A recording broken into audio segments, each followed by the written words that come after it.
Hello everybody, welcome back. Today as well we have got to another video. In this video I'll show you how you can fix Crunchyroll subtitle delay problem. But before that, please do make sure to like our video, subscribe our channel, and yes, without any further delay, let's get started.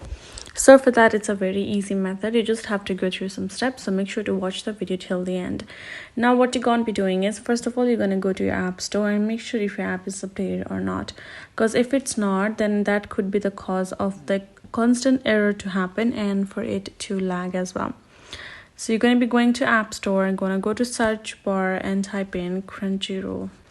Then you're going to be going ahead and making sure that if your app needs an update or not, because if it does, then make sure to simply update it and you're good to go. Next up, once you have done that, you're going to go to your settings and make sure to offload your app. So for that, go ahead and go to general, and from here go ahead and go to the iPhone storage and scroll a bit down, and in the app section go ahead, tap on the particular app of yours, and once you have tapped on the app, you will find the Offload app at the bottom.